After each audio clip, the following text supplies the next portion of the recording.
Should I talk first? Should I begin?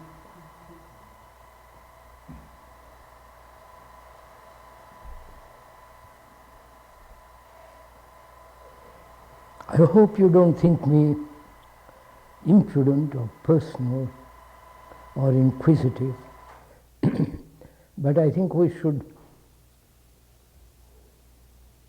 by my asking a question, perhaps we shall be able to understand each other much more. I would like to ask, again if I may, and please don't think I'm impudent,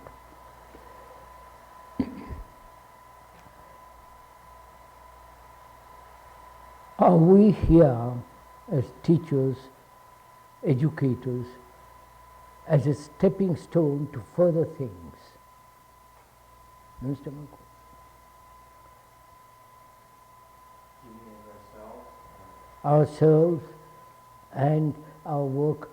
This is a temporary abode, temporary state, and from here move to a higher level or further away. I think we ought to answer this question, because if we are going to create a school of this kind together, we must be very clear what our intentions are. Not for a short period, but for the entire of our life. I think we ought to be clear on that matter. Because if we are using this as merely a stepping stone to further higher away from here, then that has quite its own movement. But whereas if we say this is what we really want to do, completely, totally, it is our deep conviction, deep interest to create such a school, then that has a totally different movement. You understand? So I would like to ask, if I may, please, perhaps you would not like to answer it, don't even answer it, but let me put the question to you. Is this, or rather, are you, if I may ask, serious about all this?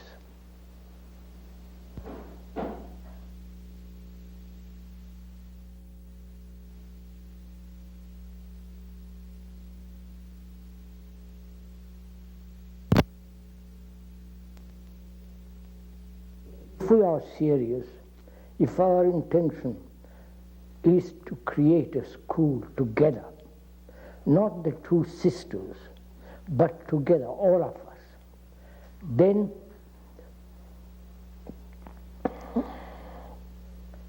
we shall not form groups within each other, opposed to each other, or take sides against another, but together we are in the same boat. Therefore it becomes very serious to be quite sure that we really mean business. That's all I would like to ask.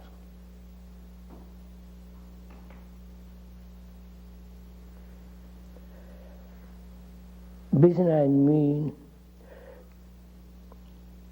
you know, we've got a tremendous uphill fight, especially in Canada. We are not known as a school. Right through Canada, perhaps around here within the radius of 5 miles, 3 miles, we may be known. But throughout Canada we are not known. We must be known throughout Canada. How is that possible? Because we need, obviously, more children, more teachers, more. It must expand. And are we willing together to share this burden of expansion, of intensity, interest, and a sense of dedication? Sorry to put it all in one.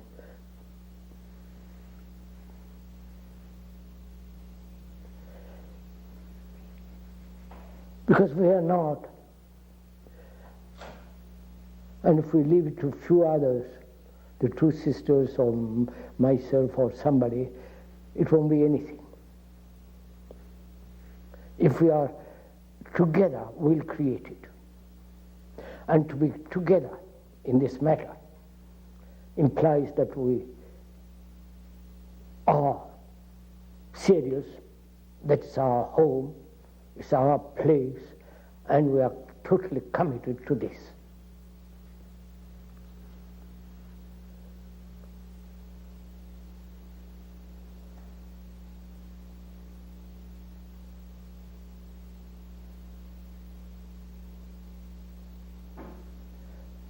You know,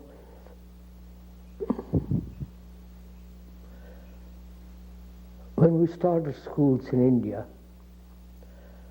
I happened to be the head of it, doesn't matter, I'll talk about it carefully.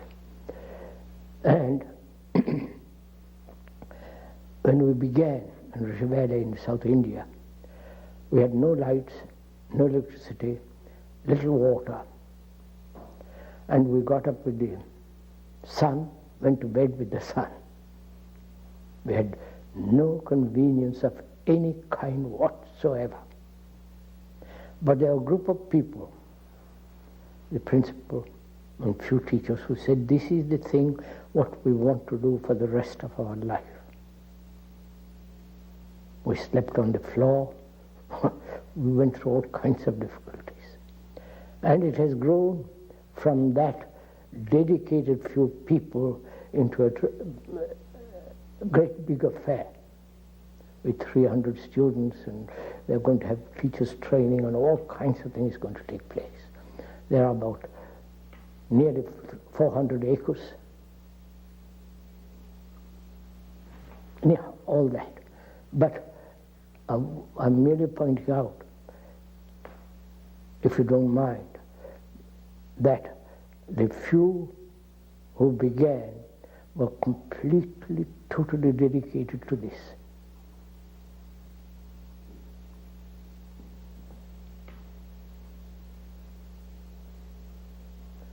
And have we that kind of, not that which is dead and past, but are we in that same position of total, complete urge to create such a school? Not leave it to one or two people, but all of us together creating this.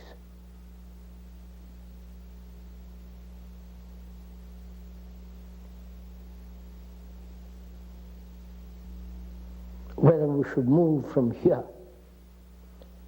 this place, to Wolf Lake, which implies a lot of money, I've been told, and to expand.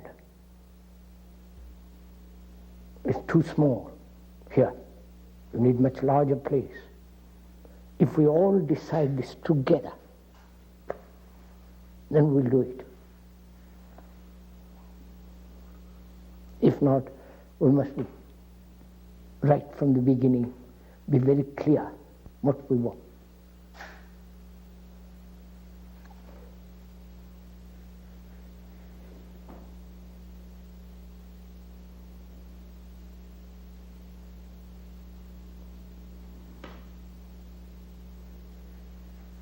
It implies that between ourselves, with this small community, there should be no quarrels, no groups, no one group, few of us taking sides. We are together in this.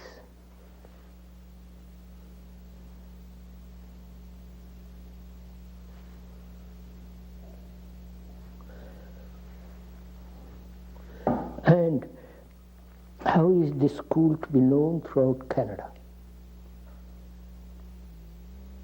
It's one of our problems. If it's not known, you won't get right kind of students, right kind of teachers, the backing, money, and all the rest of it. Now, one of the questions says, how should we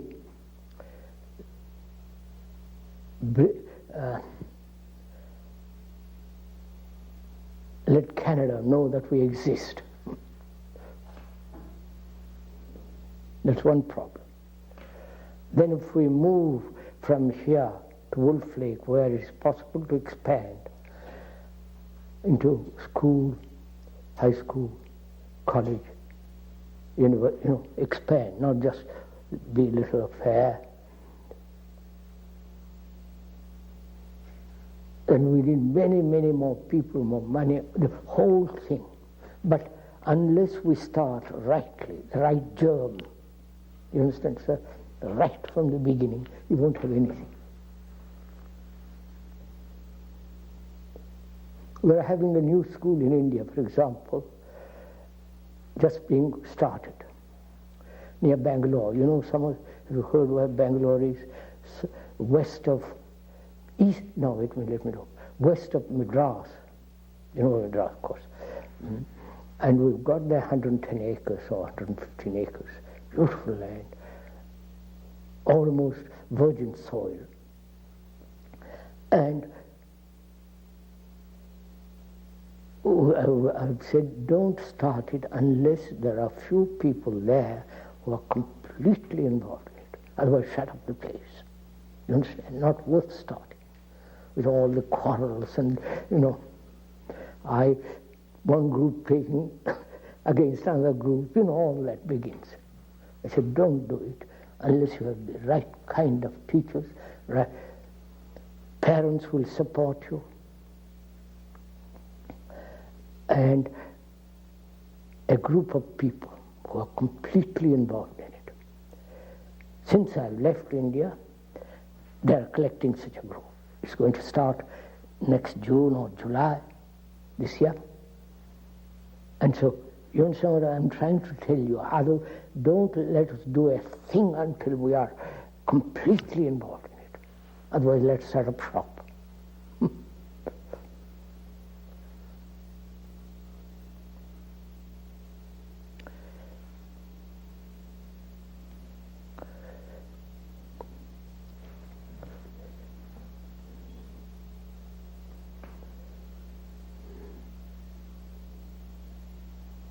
What is involved, if I may ask, or if I may suggest, or if I may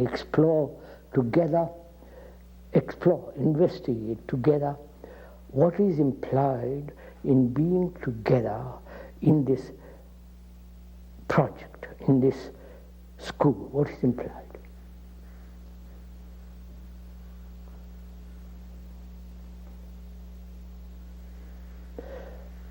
For me, if I may point out, money is a secondary question.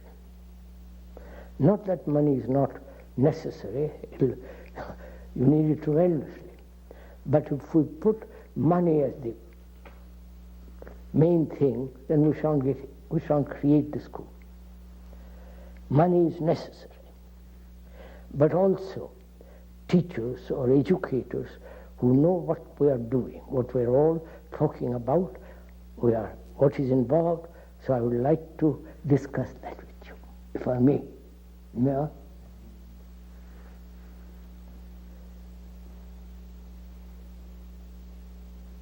First of all, this is an international school, right? It's not Canadian school or Victoria's school in Victoria, identified with a particular spot, with a particular group of people, but it's an international school. Like Ojai, like Brockwood. Ojai just started a year ago, and Brockwood in England, near Hampshire, in Hampshire, if you know where that is next to Winchester, if you know, near Southampton, 20 miles away from Southampton, with 40 acres, 60 students, and we said no more than 60, because it's an old house, mansion, owned by very rich people at one time, and they had to sell it for various reasons. We got it by chance. We had not a cent. Please believe me, we had not a cent when we started saying we must have a school in England. Not one farthing, penny. And they asked 40 acres with that house, which is 17th century or forgotten exactly, doesn't matter. And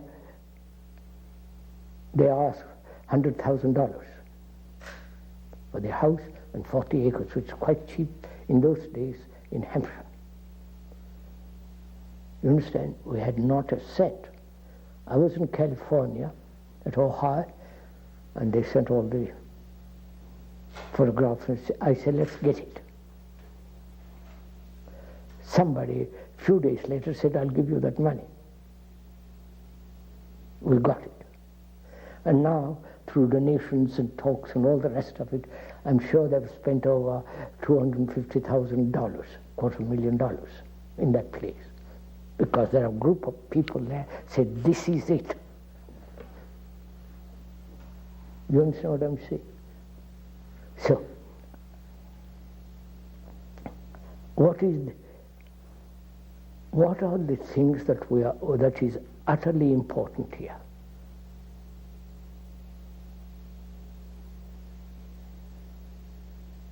As there are only very, very few of us, we shouldn't have any division amongst ourselves, right?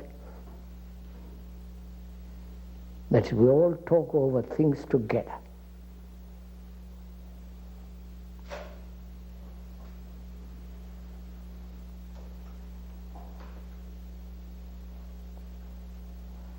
Is that possible?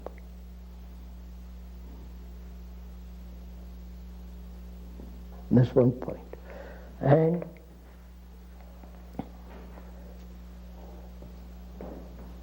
what is the relationship of the teachers, the people here, to the students?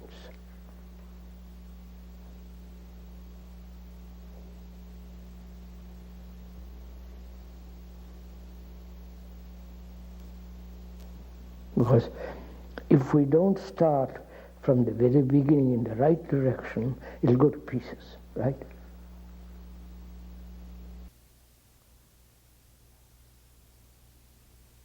So what is the relationship? Is it a group of people who are not really interested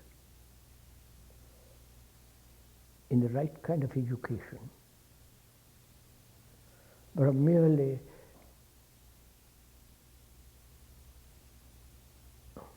passing time? So we have to inquire, if we may, what is right education? Is that all right to go on like this? What is right education?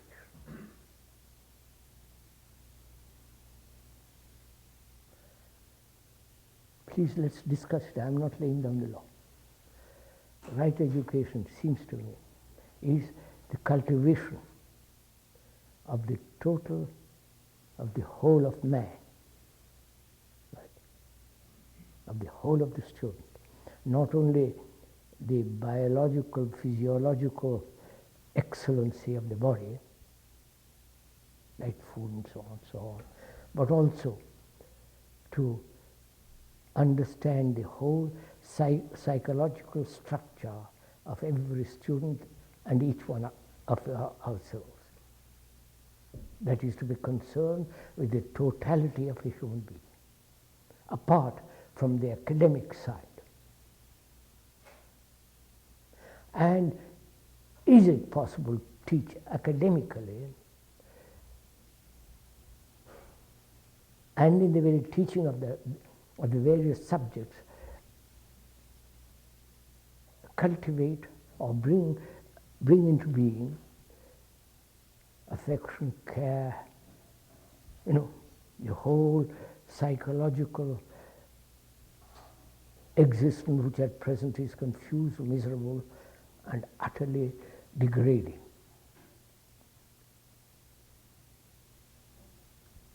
So this is the second problem.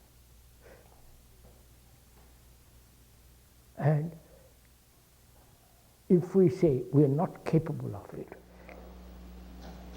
I'm just putting that forward, and you may be most extraordinarily capable, but if we say we're not capable of this total dedication and the cultivation of the entire human being, I think it would be a mistake to say that we can't do it. If this is our interest, you will have capacity, energy, everything comes out of it. You understand what I mean? Said, for instance, in Rockwood and in India too,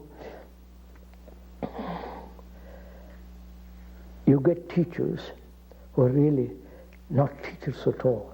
You know, they take a degree and they can't get any other job, and so they become teachers. There was an advertisement in a newspaper in Madras, which I read, which said they needed a cook, advertising for a cook. And do you know how many people turned up? I don't know, at least 1,000 PhDs, MAs.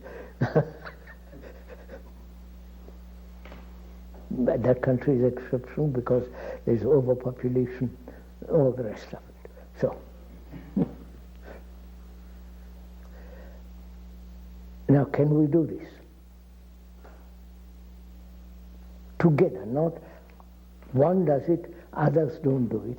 If one does it, the others destroy what he's doing. We must all be together in this. Can we do this? That is, physically, to have excellent body, which implies right food and right exercise, no smoking, no drinking, or drugs, all that. Right, sir? Naturally. It affects the mind. It affects the brain.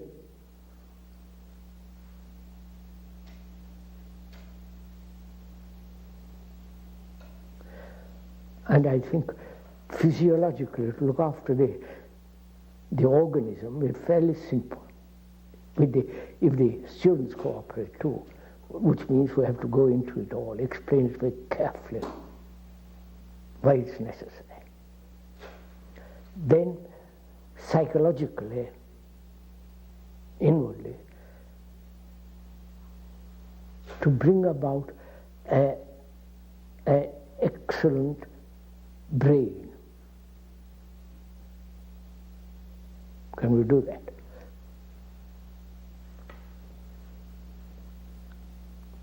I mean an excellent brain, a brain that is not damaged.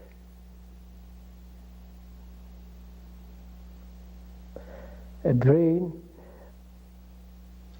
that is not deformed through any form of pressure. You understand? Am I just, you understand what I'm talking about? No? If you put any pressure on anything, it's deformed. Right?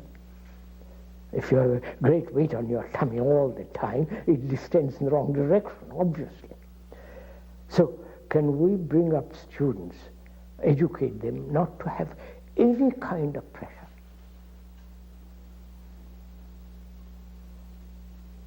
That's go into it and see how extraordinarily what is involved in it. Say, for instance, if a student, if I'm the educator, I must help him to study, say, mathematics or history, so that the very teaching doesn't involve a pressure on him. And so, is that possible? The student is not interested in mathematics. It's a bore. So how will you help him to teach history, mathematics, and so on, physics, how will you teach him or help him to understand the necessity of learning about mathematics without any pressure from you or from society or from the parents?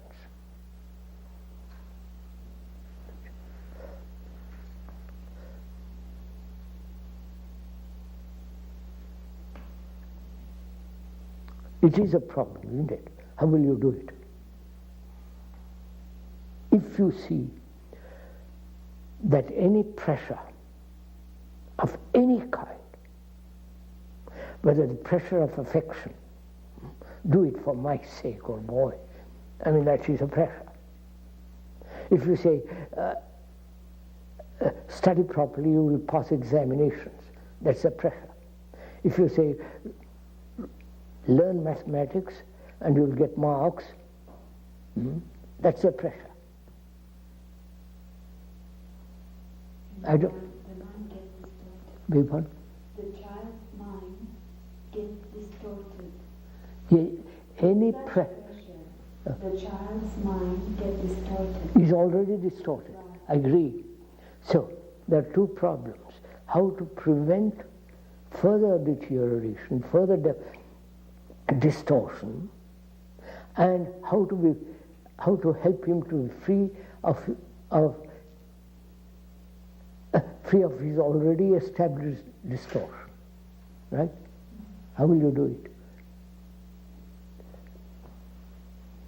Krishnamurti, that's one of the biggest problems we have here. I know.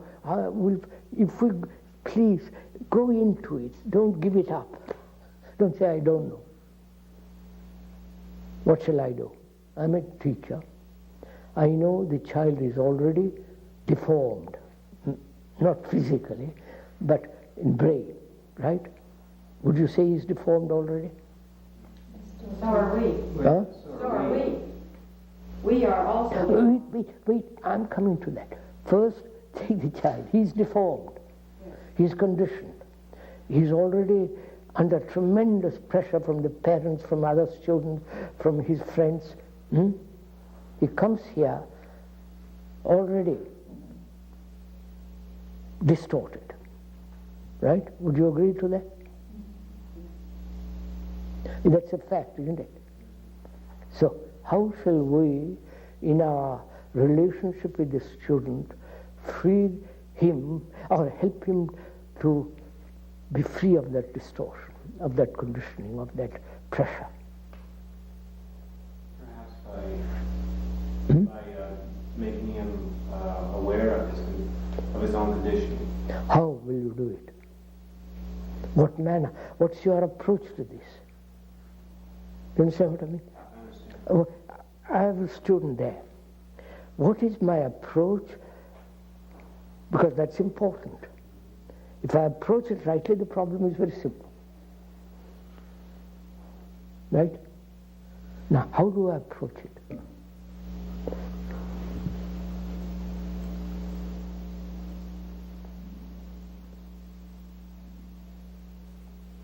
I am deformed and the student is deformed, right?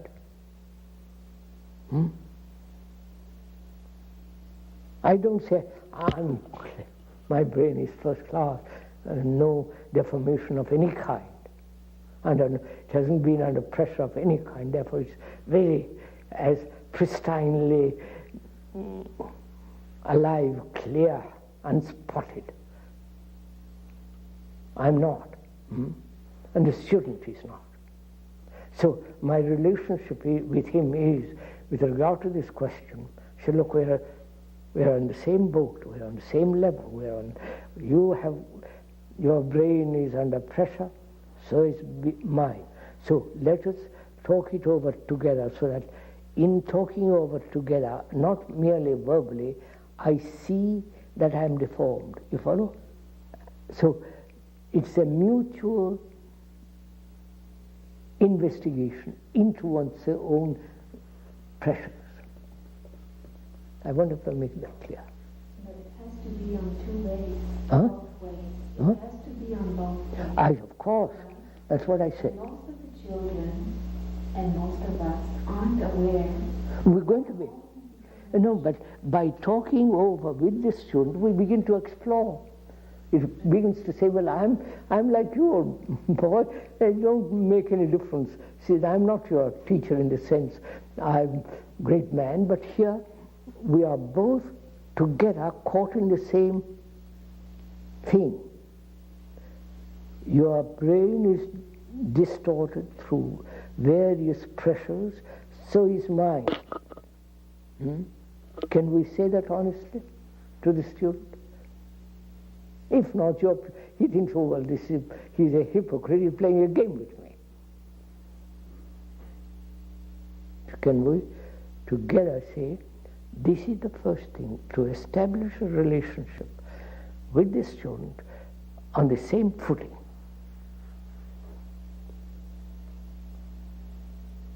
You also said we have to explore verbally and non-verbally also. We'll do it both. Could you go into that a little bit? Because I find here... Which first, verbally? You're my student. Let's say for a moment, actually you're not, but I mean for the moment you're.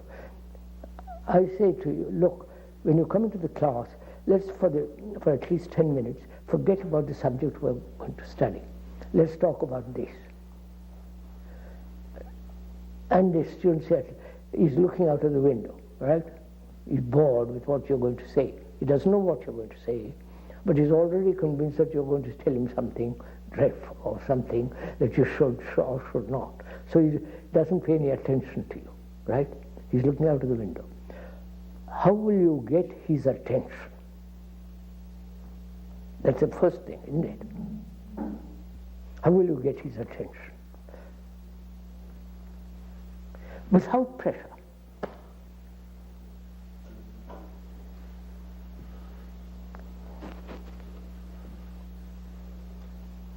Perhaps if he feels the seriousness. No, look at this. You want his attention. You want him to pay attention to what you're going to say. When you're going to teach mathematics, history, or geography, whatever it is, you want him to attend, right? And he's looking out of the window. How will you help him to attend? Not about anything, your subject or what you're going to say, but to have the capacity to attend. I wonder if I'm making clear, man? No? Look out the window with him. Huh? You can look out the window with him. Yes. The things that are... But go on, sir, pursue that. Well, You're looking out of the window. What is he interested in? At the moment, he's looking out of the window and seeing all those birds or trees and flowers. He's looking. So what? His interest, his attention is there. Right? So ask him to look more clearly without any resistance to you. I wonder if you understand me. So you help him to look more with greater attention to the... At what he's already looking at. Huh? Yeah. At what he's already looking at. Yes. It may be an ant going across the floor. What if he's daydreaming? Huh? What if he's not looking out the window at the birds, but he's daydreaming? Daydreaming. Let him daydream. I say, what are you... I go at it very gently, you see. I've talked to him. What are you daydreaming about? Let's talk about it. And then how do you get him back to the math? To the... To the math subject? I'm not interested in the maths. Mathematics. Mathematics, I'm not. I want him to learn attention. If my concern as a teacher is that he should listen to me with attention, without any pressure from me, right? Because when one sees that, you can turn to mathematics or history, whatever it is. But if you haven't got that attention, he'll listen to you, he'll become mechanical. You understand? How do you bring the attention I'm going to show you. Go on, sir. You investigate. Don't ask me. I'll show it to you in a minute. How do you do it? This is your problem. As teachers, as educators, you want him to learn or have this capacity of attention. How will you do it? And not under any kind of pressure. Then it's not attention.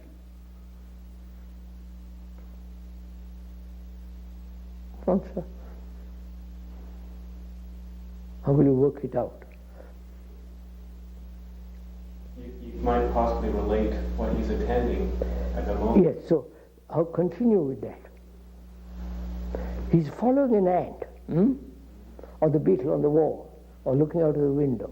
And you say, all right, look at the ant more carefully. Find out how many legs you follow.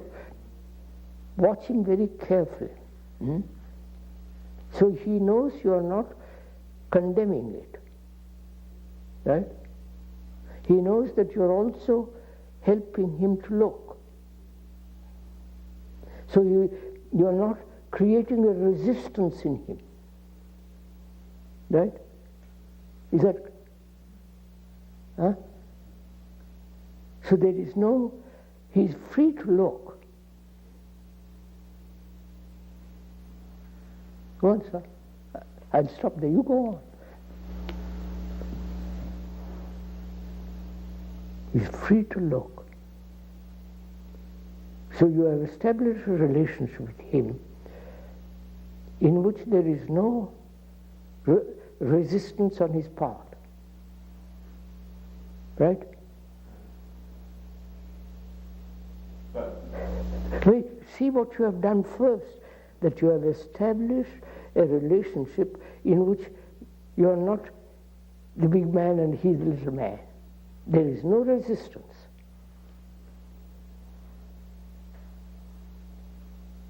Right? Can you do that? Absolutely no resistance on his part. I think you can do that. Yeah. Yes. Then what? What does it imply when there is no resistance between you and the other, and the student? What is the relationship of that? Communication. Huh? Be communicating.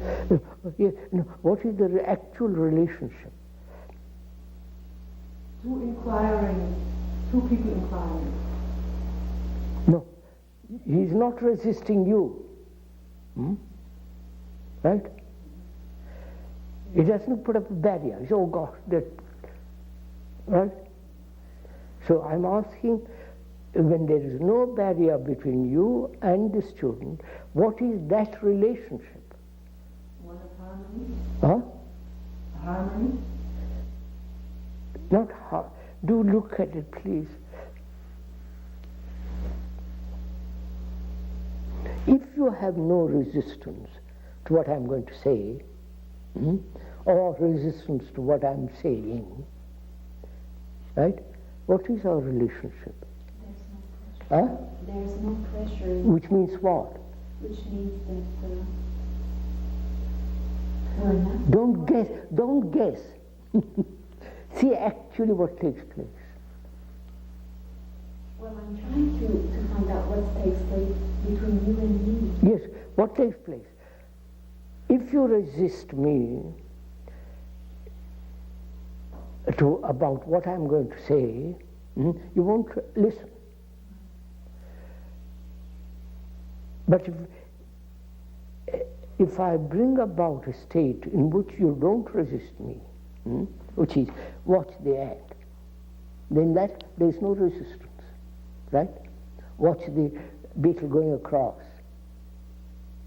So we are both watching, right? What is that state of relationship when we are both watching? Why is it so important to find out that Huh? state? What? Why is it so important for you to to identify that state. I don't identify myself. We are both watching the battle. Well, why are you asking me? Huh? Why are you asking me? I'm asking you if you have no resistance to what I'm going to say or I have said, and we are both watching the battle, right? What's our relationship? The student and the teacher, or the student and the teacher, what's our relationship? What has taken place? Huh? It would be a learning relationship. I can't. Learning? No, what? There's mutual interest. There's no thought, therefore you are...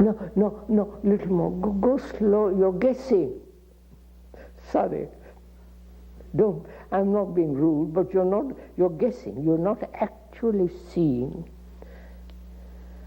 the real relationship that takes place when we're both, I am not resisting, you're not resisting, we're watching.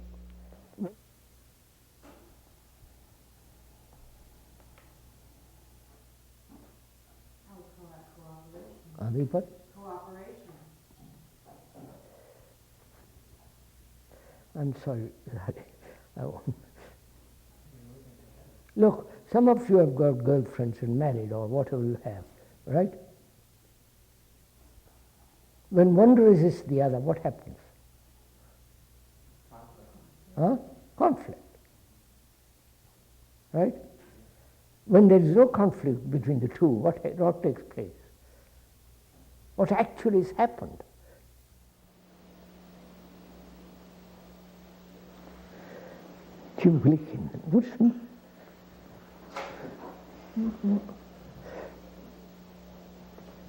Why is it so important to know what takes place?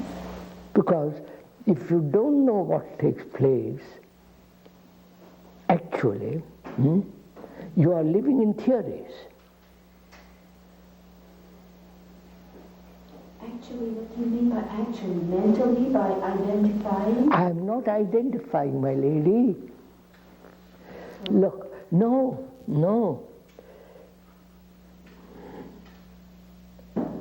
Good Lord.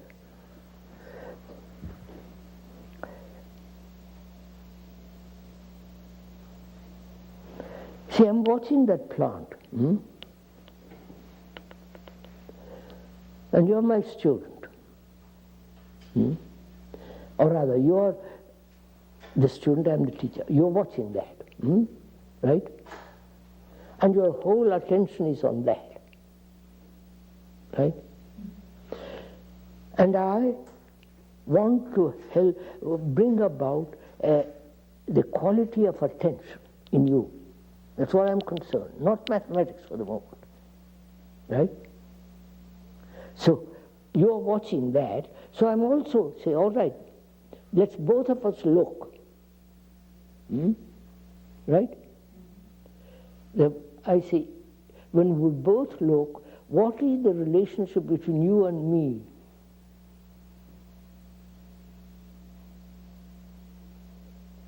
We neither of us are persuading each other to attend. Neither of us are saying, you must attend. Right? Which means there is no pressure between us. Right? What is that state of relationship in which there is no pressure from you or from me? Huh? I don't know. Oh. Affection? Don't guess. Can you put it into words? Huh? Can you put it into words? I will put into words. Is that not really a freedom to look without being... I've looked. There's no resistance between us. We're both looking at that. You see, you're not actually doing it. That's what's the trouble. It has become an idea. Not spontaneous. And the idea is what is separating us. You have no idea, I have no idea. I'm just looking at that be still thing.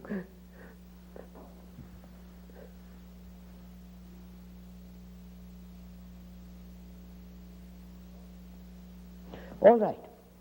When a man and a woman have no resistance to each other, are not under pressure of any kind with each other, what's their relationship?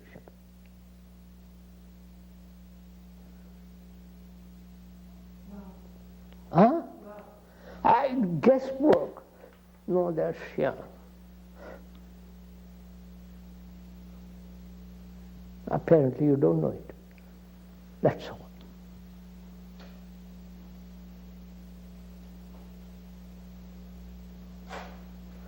So, There's no division. huh? Are you saying there's no division there, there's no separation? Then what takes place? I can't really put the... You will put it, watch it, sir. The unity? I refuse. You're guessing. I know. Well, one thing that... Look, sir, there is the Arab and the Jew fighting each other, right? The Arab says, I must drive you out of your country. That's my country. And the Israelis say, no, I'm staying. So divided, right? So when there is division, there is conflict. There is a law, right? When I am divided with my wife, we'll fight inevitably. Or with my girl. So, when there is no division of any kind of oppression, pressure, what takes place?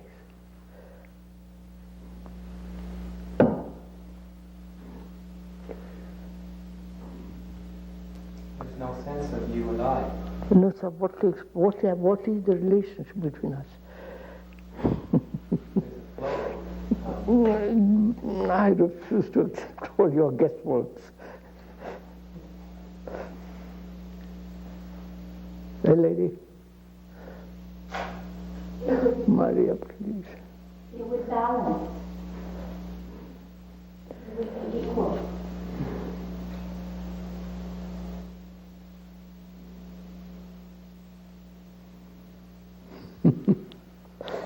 Will you do it Without conflict, there's peace. without without conflict? There's peace. Well, no, what? No, don't give it a name yet. When you exist without conflict, which means no pressure from you and no pressure from me with each other, therefore no conflict, what is our relationship? Actual, not say, well, it's harmony, it's love, it's peace, it is this. No relationship? Huh? No relationship? No relationship as we know it. Certainly, right?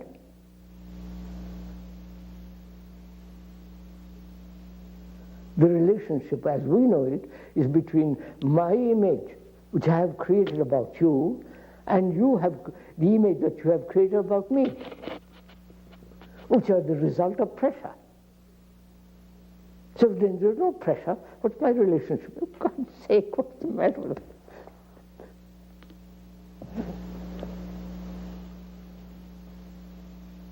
Which means,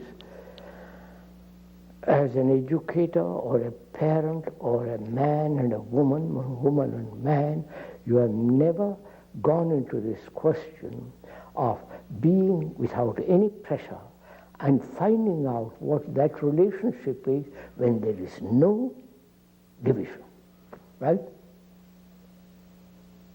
All that we know is division. You are a woman, I'm a man. I put pressure on you sexually in different umpteen ways, and you put pressure on me, right? And this is what we call relationship, as it's understood, which is no relationship at all. It's like the Israelis and the Arabs meeting in Geneva, which may take place or may not take place.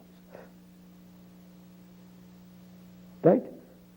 So how shall we as educators, bring about a relationship between the student and and yourself in which there is no pressure whatsoever. Sir, I wonder if it's not better to inquire in what takes place when there's pressure. Oh yes, that's very simple. What takes place when you put pressure on me? Huh? What takes place? Distortion. I resist you. And there is pain. Well, of course, I resist you. Yes. Because I don't like your pressure, but I like that pressure. Oh, I see. And there are pressures. No, wait a minute, listen to it. I don't like your pressure, but I like that lady's pressure. So I resist you, and I welcome her. Right?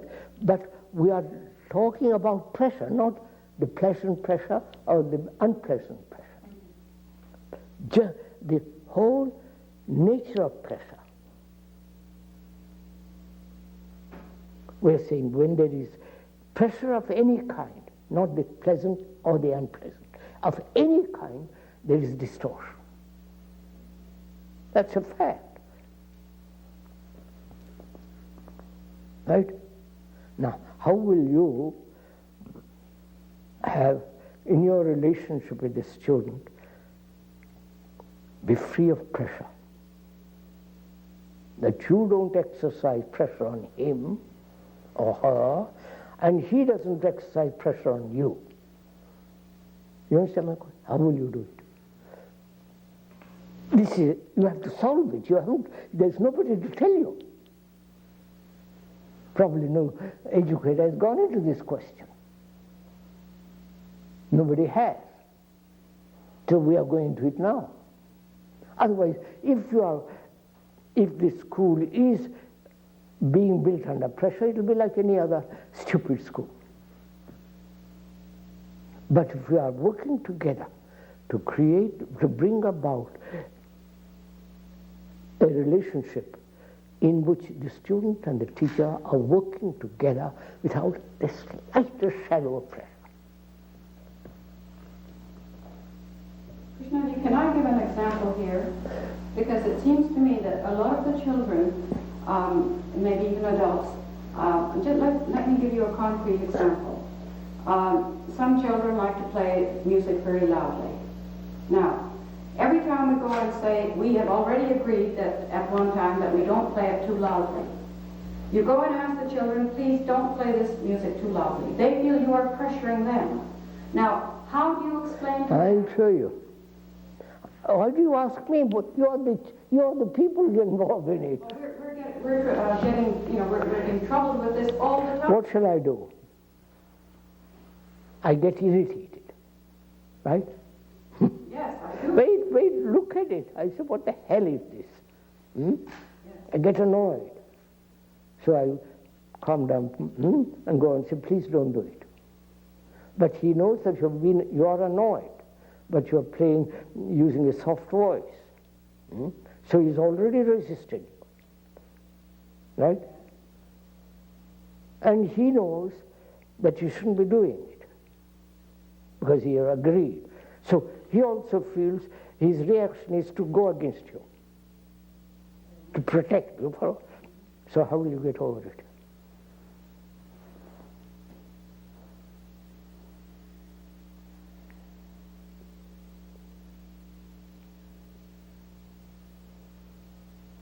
We sit down and talk about freedom. He says, I'm free to you. We've both agreed to play this jazz or whatever, the modern music, quietly. You have talked it over with him. You made him see a noise is really disturbing. It affects his brain too, this constant noise. So you go into it all, you explain it with great patience and so on, and he sees it for the time being, and he forgets it because he's still young, he forgets it. So he turns on. So how will you deal with it? without your pressurizing.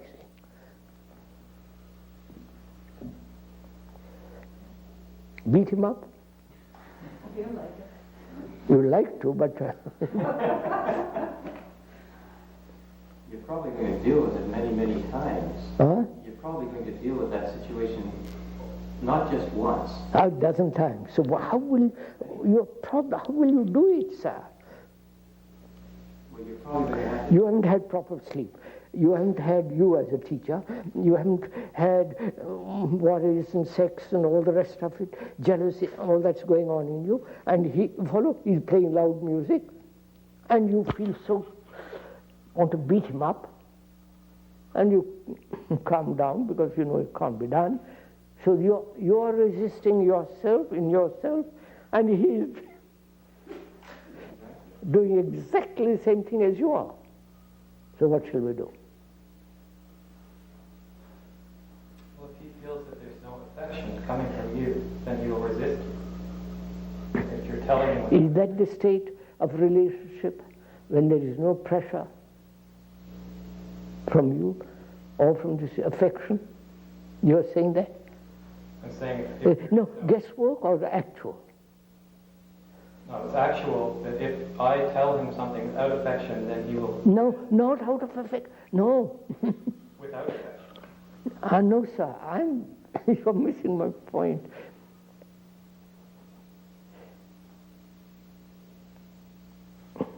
Sir, I would like you to listen to me. I just ask you to listen to me. I'm not exercising any pressure.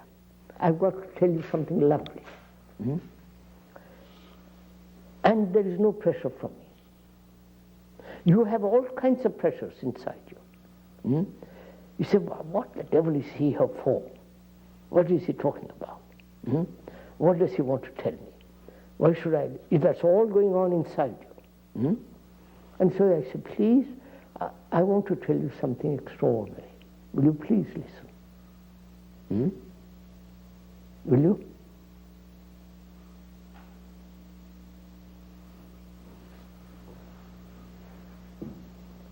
Will you? You won't. Just did. You won't, and he won't, or she won't. Right? Why not? Just see, sir. You won't, and the student won't. How will you listen? What will make you listen? What will make me listen when you want to tell me I'm a stupid person? I really want to learn. What? If I want to learn. No. You want to tell me I'm stupid because I'm sick in the mud. I won't budge. I'm stuffed shirt or whatever it is. And you want to tell me that. And I know you're going to tell me I'm a stuffed shirt. So what happens? I'm already resisting you. I won't listen to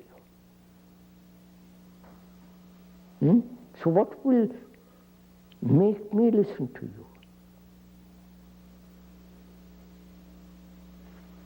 If I know that you can't. Tell me, sir, actually do it. Not theoretically. What will make me listen to you?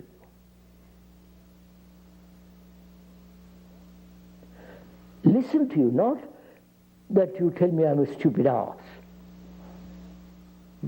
Listen to you. Then I would have to actually shout at you and tell you right now, not as an idea. What? You would listen. What? If I want to tell you, you are... No, I want you to listen. That's all, and nothing else. But you have to get my attention first. Which means what? No, That you are not looking out the window, that you're not worried about your wife and your children, about your girl or man. You're just say, look, he wants to listen, please let me listen. Right? Will you do that? That's all, sir. You don't. And you expect that chap to listen to you. When you don't know how to listen, and you ask him to listen. Right? When you are actually not listening, and you're helping him to listen, he says, right? Well, you're showing us, Krishnaji, that we have pressure, and the child also feels that pressure, therefore we must begin here. No. Why not? Well, if I'm resisting, if the child can see that I'm resisting... You discuss with him about pressure, not me pressure, my pressure. He is under pressure, right? Yeah. And I'm under pressure. Yeah. So I said, look, old boy, we're both under pressure. Not I must begin here. So we are both under pressure. We are both lived under pressure. Our society is under pressure. Our society creates pressure. Our parents, our whole culture, every damn thing is under pressure. So, I see. Now, please listen to me. Agree that you and I are under pressure. Agree, that's obvious. Then the teacher says, please listen to me. Will you listen to him? Here you are. Will you listen to me? Yes. No, you're not. Can you bring that about another person? I'm going to show you what will make you listen. Well, we don't seem to know. What will make you pay attention to what I have to say?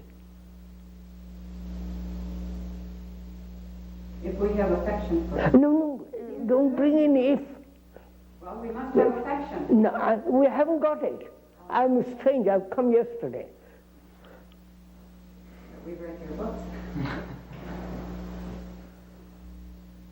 What will make you listen to what I have to say?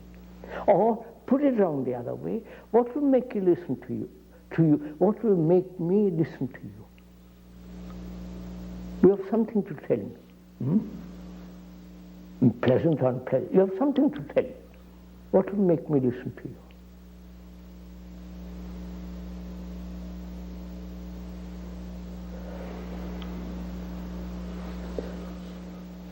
Generally, what makes you listen to another is either reward or punishment.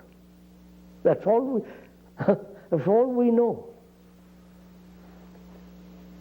Reward is a pressure, punishment is a pressure. If I say, look, I'll help you to be something or other, give you more money, more this or that, you will let me listen to you very eagerly.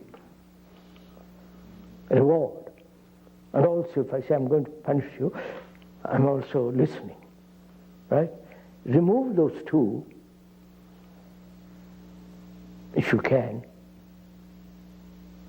That is, then you listen without reward and the punishment pressure. Can you? Sir, I'd like to tell you how the children get my attention to them. I'd like to tell you how the children get my attention to them. Yes, to them by attracting, doing something like that. Yes, you know how they do it? Oh, rather. I've watched them. By bugging me. Yes. And Pulling you by pushing me. Pushing. Yes. I've watched it all my life. They want to be the center of your attention. But I think they're right. No!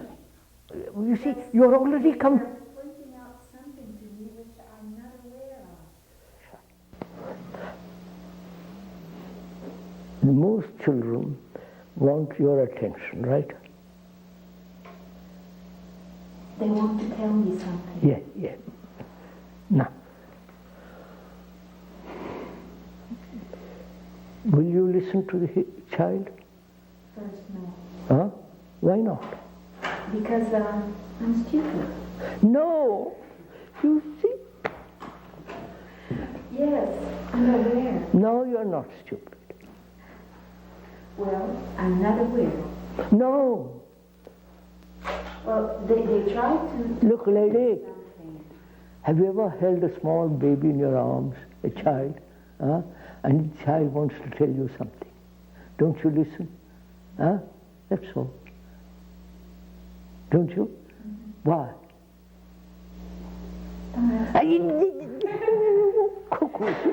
Of course you will. Why do you listen? Because you're curious. You're affectionate. You love that child. He wants to tell you lots of things about himself, or he saw this, and you listen. You don't say, shut up. I have something else to do. Right? Will you do that? If you can do with your child, why can't you do that with your student? Because the child is mine, right? I brought it out of my womb. It's mine. Those children, yes, I'll go teach them. What about the child is playing rock music? No, I don't begin with rock music. No. I am trying to say, will you listen?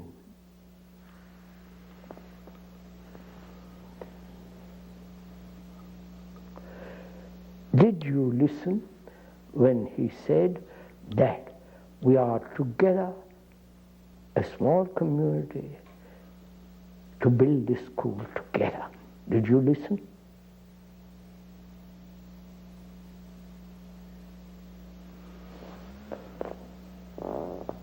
No? Did you listen? No. No, that's just it. Then why are you sitting there? You see that? Look at it. Look at it. That's what exactly takes place with students. You won't listen, he won't listen. That means you are really not interested in creating the school. To put it, I'm not sure about that. If you are sure, then my God, I will listen. A man comes to you and tells you, I love you. You listen to him. Oh, come on, don't say also.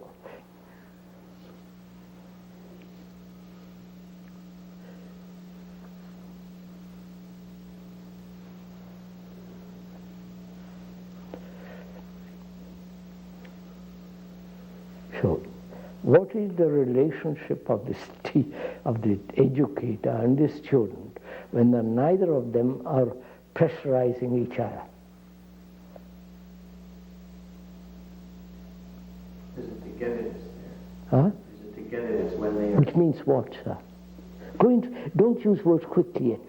Just look at it. Look at the fact that you are not under pressure and the student is not under pressure. If you say, I'm under pressure, as you are under pressure, right? Both of us are under pressure, then what is the actual fact of this relationship? When we both recognize we are under pressure.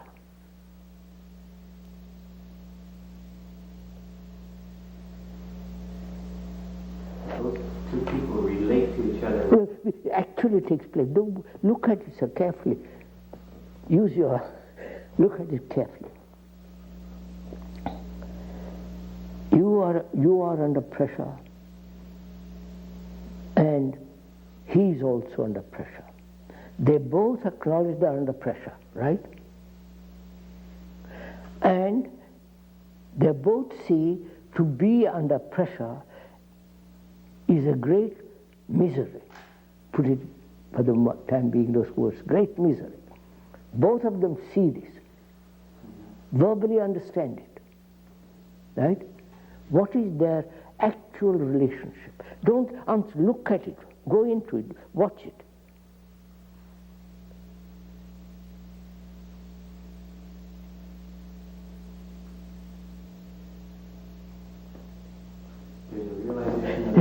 see what's taken? There is interest in pressure from you and from me. There's the inquiry is focused in the understanding of pressure and being free of it. Right? That's all. Because you acknowledge, as well as I acknowledge, to be under pressure is destructive. Right? We both see the logic of it, the reason for it. Right?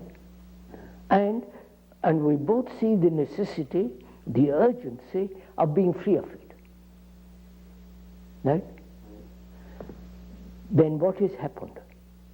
Our attention, yours as well as mine, is focused on being free of pressure. Right? So we are both listening to each other about pressure. Right? You are attentive about pressure, and I am attentive about pressure. So we are both attentive.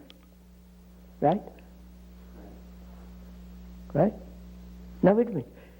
Then what is our relationship?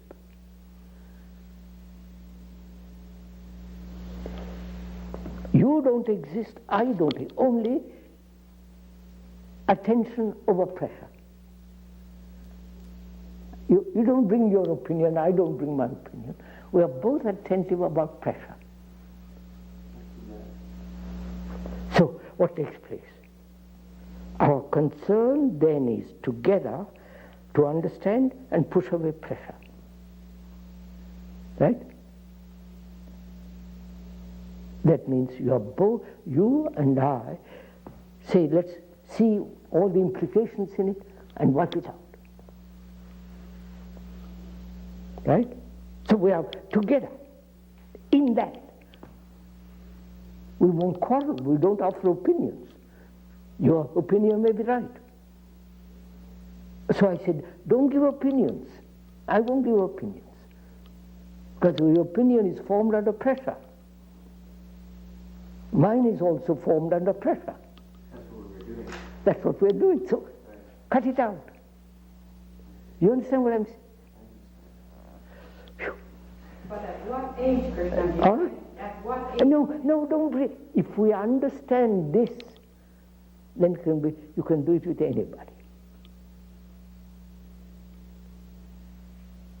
If it takes you 2 years to do it, can you forget everything else? Then? No, sir.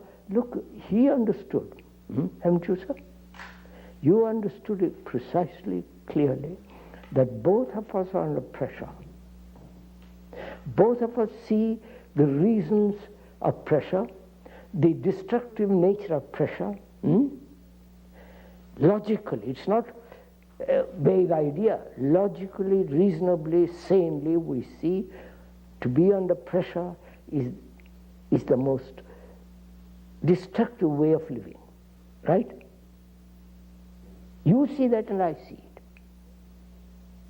And both of us say we must be free of it. Right? So, we are concerned about that. Not whether you grow long hair, short hair, beard, no beard. Cut out all that. So both are concerned about that. Right? Now can we translate this to the student? Of course you can.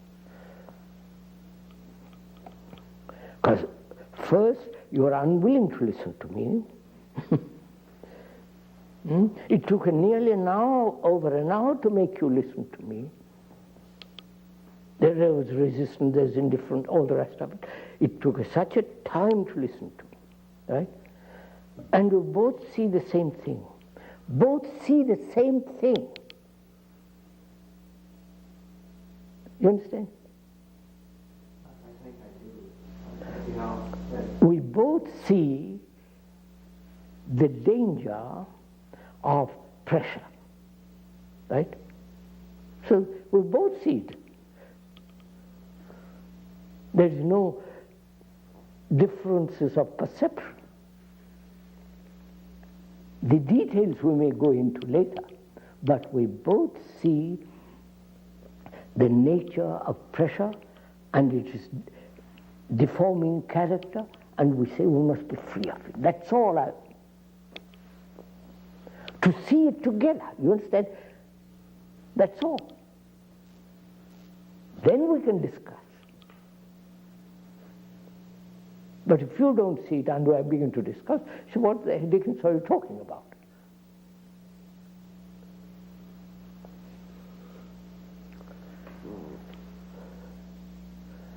Is this all Greek? Why? Because I wonder,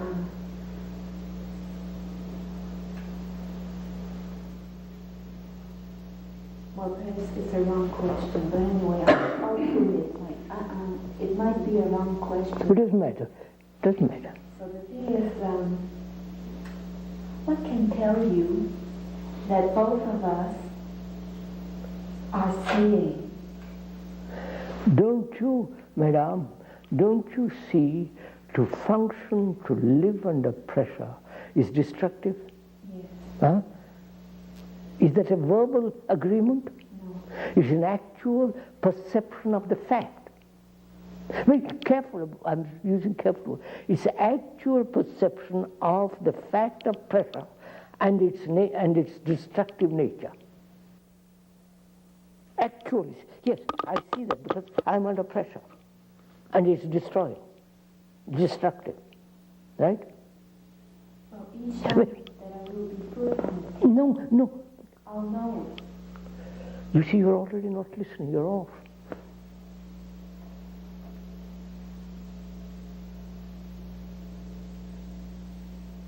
We both say, the details we'll discuss later. But the recognition of the fact that it's a carpet,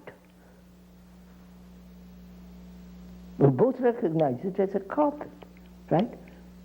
Because we both have named it as a carpet. If we both say, well, that is the swimming pool, it's a swimming pool. So both of us agree, logically, reasonably, sanely, that to be under pressure of any kind is destructive, right? It's not an idea. It is an observation of a fact. Right? So when we both observe a fact together, which is important? Go on, which is important? Seeing the fact. Right? You're not important, I'm not important, seeing the fact. Right? Then we can discuss about the fact. Or the fact will tell you the story, if I know how to listen to the fact. Do you understand? Either we tell the story, either we tell to the fact all what we think, or the fact tells us, which is, I listen to the child. I don't tell the child, the baby, but the child tells me about itself. So in the same way, I listen to the fact. It will tell me.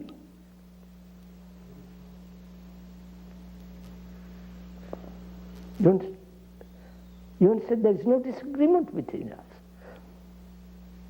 That's the first thing to establish.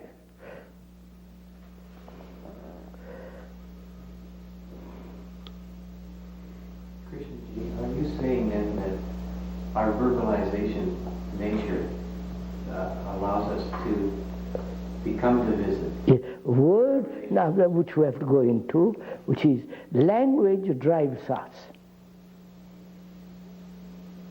We don't use the language, but the language uses us. Communism, the word, which is a language, you resist that, or you accept it. So language is a tremendous pressure. I won't go into all that. It's too complicated for the moment. And opinions and ideas also. Yes, sir. Ideas are tremendous pressure. If we hang on to them.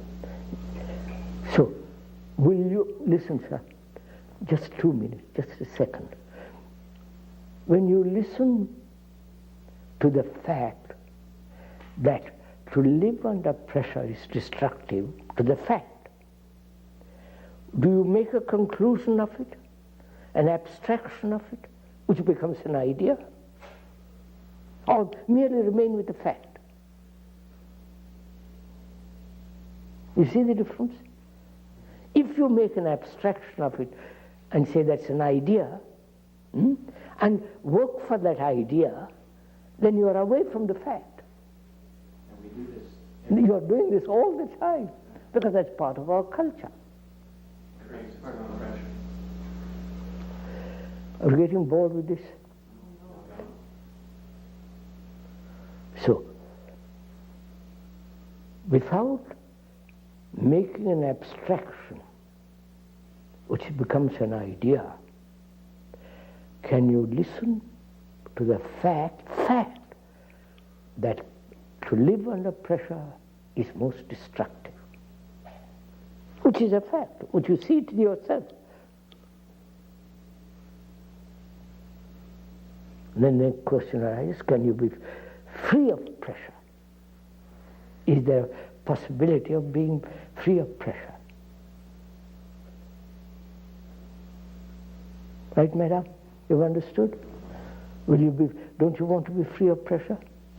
Or you like pleasant pressures and you want to get rid of the unpleasant pressures?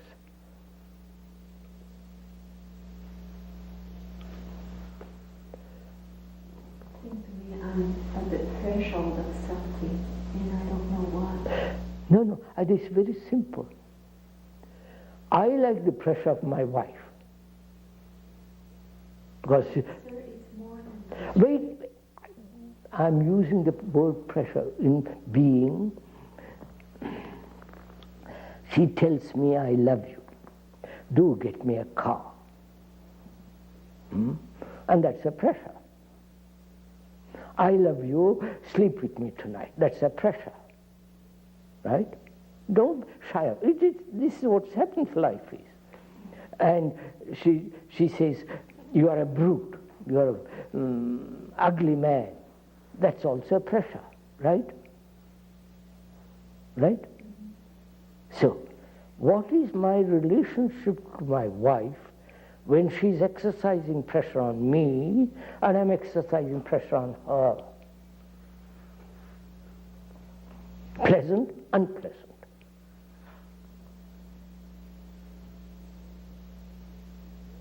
Obviously, there is no relationship. Well, I might say to her, I love you, just words. That's what I'm trying to get at. So, I tell the student, look, you live under pressure and I live under pressure. Let's establish that fact. It's not an opinion. It's not a judgment. It's an actual fact in daily life. If I was a teacher, I said, that is the first thing I want to establish with you. Don't say, well, I won't be under pressure, you won't be. That means nothing. But when he sees, and I see, through logic, through reason, through explanation, verbal, and all the rest of it, examples, both of us see the fact. Right? Right? Then what takes place? That's what's my relationship with the student.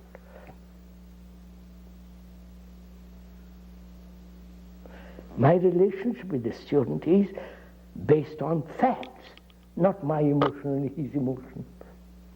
Right? My prejudice, my longing, my reward, on fact only.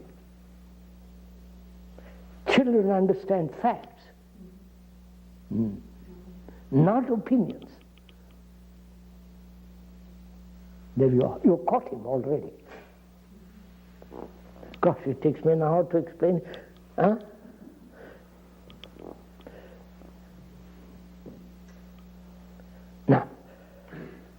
let's go back to something, which is, are you, forgive me for asking this question, totally involved in building this school, in bringing about this kind of school?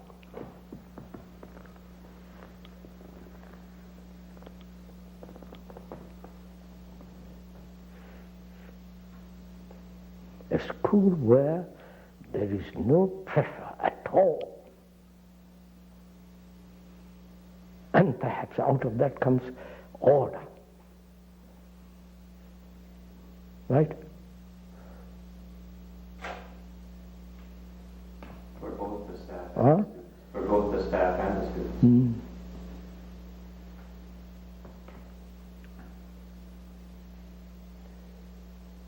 Pressure creates disorder, right? If I have no pressure, as we were saying yesterday, putting everything in its right place, there is order. I won't go into it now. What time is it? Isn't that enough? Now can we as teachers bring about this? The avoidance of reward and punishment.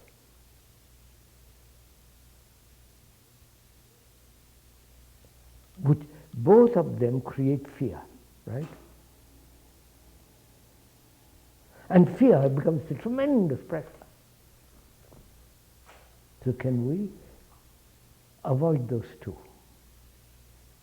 Knowing factually that any form of pressure is destructive, factually. So reward, marks, and all the rest of patting him on the back, you're doing jolly well, that's a pressure. Or punishment is a pressure. Can we work together? Not you in your way and I in my way, you follow? Together, explain to the student the nature of pressure, the destructive nature, destructive quality of it, and say, let's work out together to be totally free of it. My goodness, what a school this would be if you did that.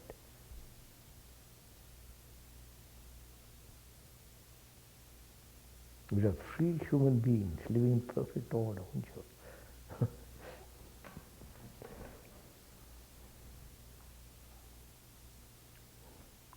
So, do we see the fact? Not I see it and you don't see it, or you say, well, that's not quite, I don't see the fact that way. You follow what I mean? Then we're off in our various crooked ways. But when we look at a fact, we look at it. It is a fact. I am a poor man, that's a fact. Huh? Me too. I am a poor man. Well, I am too. So that's a fact. We start from there. It's very simple. But if I pretend to be very rich on you, it becomes silly. But we are pretending all the time. We are not facing facts. So when we face facts together, our relationship is entirely different. Right?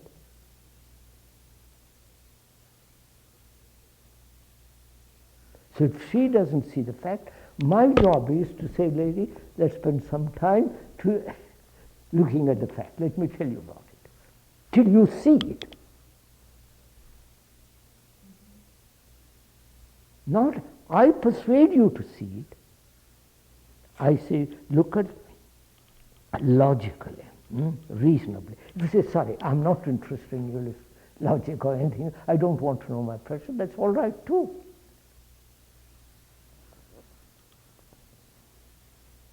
But in a school of this kind, we are working together to be free of pressures.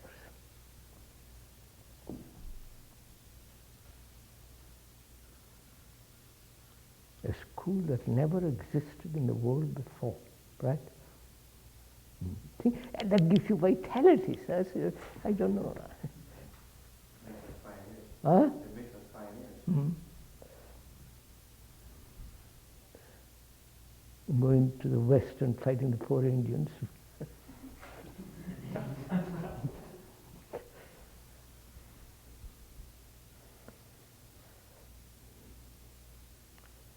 That's enough, isn't it? Huh?